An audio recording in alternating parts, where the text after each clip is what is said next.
Like me, my father has never taught me before in my life. I've never seen my father beat any child. But my mother, she will beat nonsense out of your life. We live in a generation where children prefer to listen to outsiders than to their parents. And a lot of parents are talking about the fact that they feel disconnected. In those days, parents will be the one to choose a partner for their female child. But now, it's the female child that will bring the husband home and say, Daddy, this is my parent, I want to marry you. And before you know, that's you don't even know where the guy comes so just bring him home. Don't know anything. If you look at some kids out there, they feel they are in a bondage where they don't have parents to give them listening ears, and that's why they go out and listen to the wrong people that lead them the wrong way. And so we are asking, how can parents maintain that bond with their children so that their offspring take after them in terms of good character, good values, and things like that? How can we make sure that the next generation do better than what we are presently doing? Because the future of society lies in our children. Coach Abdul-Latif, what do you think parents are not doing that is causing this disconnection between parents and their children nowadays? When we talk about parenting has to do with what the two people that form parents, the husband and wife, can actually give to their children. And it goes a long way because you cannot give what you do not have. You understand? Most of these parents, sometimes when people come to me with issues, I look at their background. Tell me little about your history, your parents. I want to know about them. You understand now? So these two persons who form parents, what are their histories? Where are they coming from? What is their own lifestyle? How are they living their lives? Because you are going to model your children with the kind of life you are living. You understand now? And it is very, very important for parents to know that if they don't give to the children proper teachings, proper knowledge, discipline, and other things, these children will go out there and pick from whosoever is giving it to them outside, which may not be good for them. So number one thing is for parents to know that they must be intentional. They must be intentional in becoming a role model for their children. You understand? Yeah. Being a role model now has to do with a father that smokes too can also be a role model for his child and his child to become a smoker. Yes. You understand now? Yeah. But what kind of role model do you want to be for your child? You understand? Do you also want to see your child smoking? I heard of a story of two children who were raised by a drunkard father. You understand now? One of them does not drink, one drinks. When they ask them, why is it that you don't drink? He said, I don't drink because I see the way my father misbehaves. So I don't want to misbehave like my father. They asked the other one, why is it that you drink? He said, I see the way my father drinks and I enjoy drinking too. So you can see modeling. You understand that? So it's very, very important for us to be intentional about our children, what kind of life we want them to live. You understand that? And that is what kind of life are we living? The kind of life you are living. I tell people, your children will take 80% of the life you are living. So 20% is what they get from outside. Yes. But if you don't give them that 80%, which means they will go outside and get whatever they can get from outside. So it's very, very important for we, the parents, to bond with our children, create quality time for them. Yes. Quality time. We have parents these days who go to work from morning to night. They don't even call their wife to ask about the children. When they come back from work, the next thing, they go into their bedroom, they sleep. They don't have any time with the children. Yes. No, that is absolutely wrong.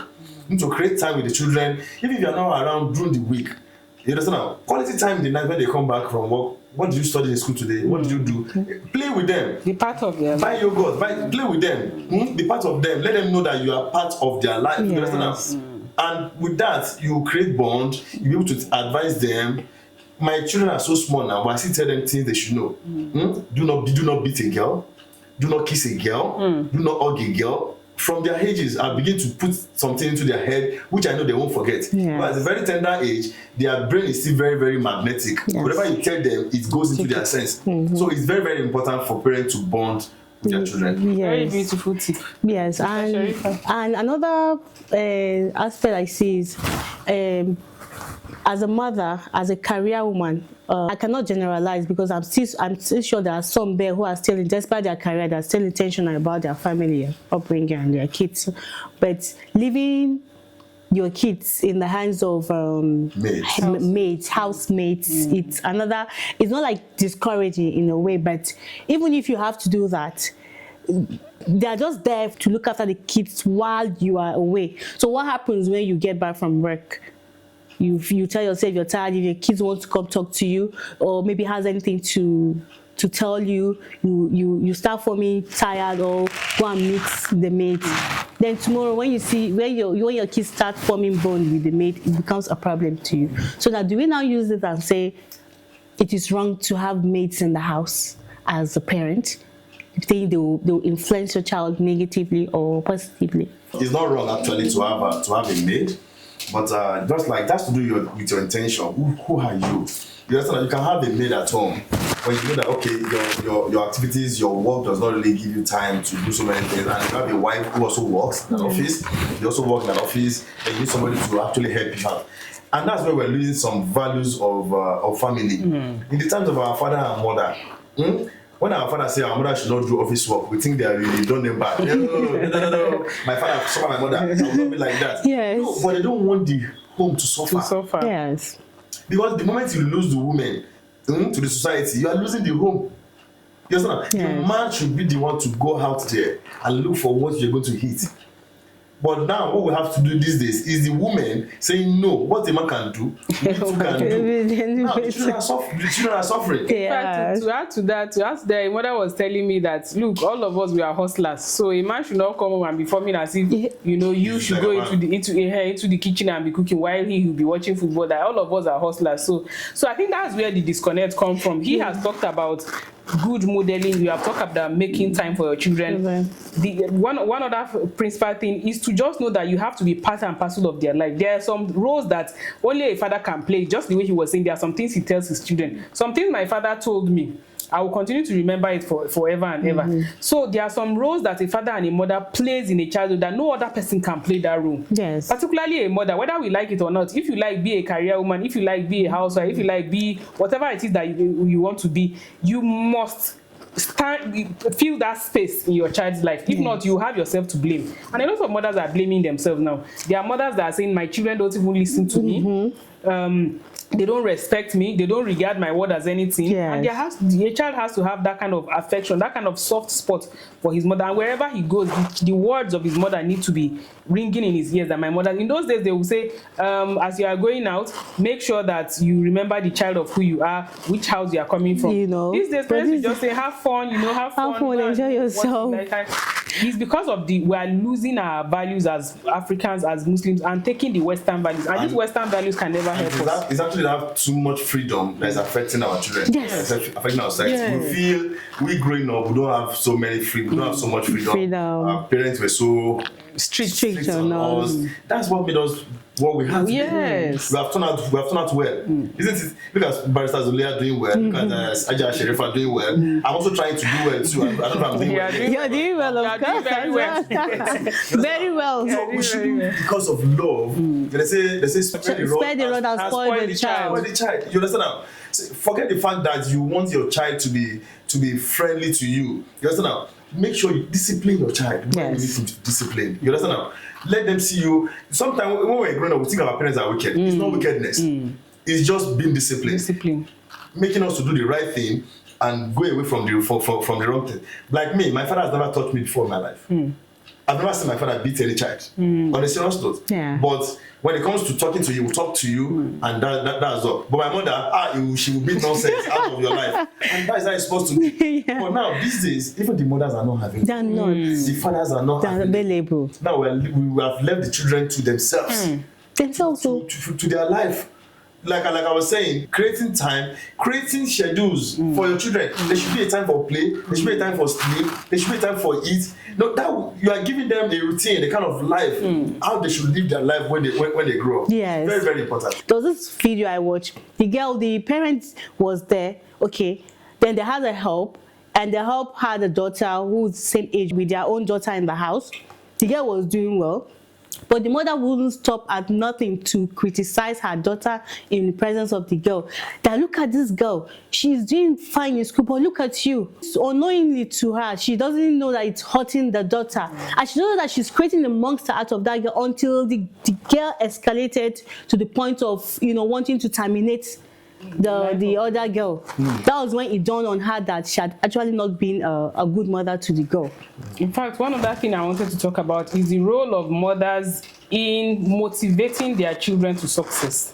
There's a mistake we mothers make because of sometimes the stress of marriage. Some people are in challenging marriages, some people it is work, some people it is all the other issues that affect women's life. We talk so harshly to our children, just the way we talk harshly to our spouses. So the children are seeing us that we are bitter, we are resentful. The way we talk, some other curse their children because they are so bitter, and we need to create this atmosphere of love. Even the way we respect our spouses can make our children to be respected too. We should be very careful about the words we use on our children. Rather than curse, rather than insult, rather than abuse, it's better to say positive things into their lives, to encourage them, to motivate them. A lot of people became who they are because of what their mothers told them.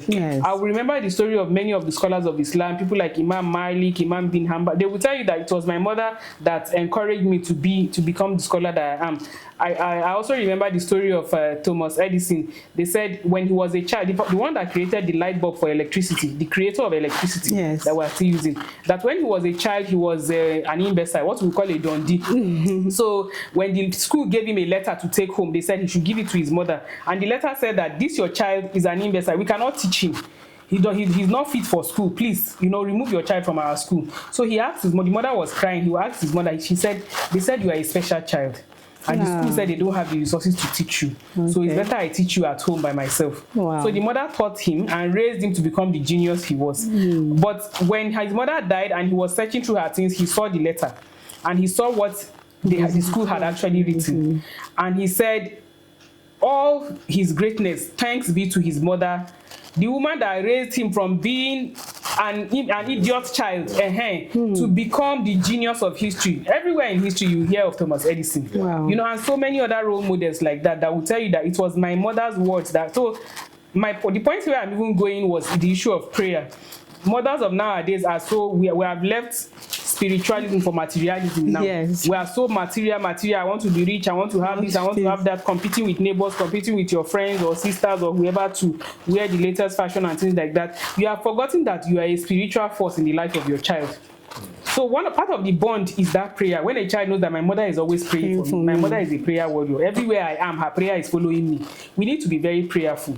We need to make sure that our children know that we are people that really believe in God seriously, so that anywhere they are, they will behave well, they will be morally upright, they will know that I have to always be close to my Creator. So this is one role that nobody can play, only the mothers can play. And the mothers of today, we really have to know it. Materialism is not the thing. It is better for us to be spiritual for our children. And the way we treat our spouses, our children will see it. Even I see it sometimes. The time when I'm stressed up and I'm shouting on my children, I will see the way my daughter will behave with her younger ones. She'll be shouting on them, she'll be beating them, because of my state of mind. So everything we do, children emulate. We cannot say, do as I say, don't do as I do. It is what you are doing that they are saying. And it's unconsciously, maybe they didn't even plan to copy you, but somehow, psychologically, they will just take your... And you too, you even see it that, I did this is what... Where did she learn this thing from? So we need to be careful. So Coach Abdulatif also... I think one other angle we should try to look at is, I'm not condemning having a maid at home, but that maid you are bringing into your house, someone actually trained her. Forget the fact that maybe her parents might not be rich enough to send her to school or something like that. But okay, she can do this, she can do that. She's useful to you. For the fact that she's useful to you, how are you trying to model your child? Some people have housemaid.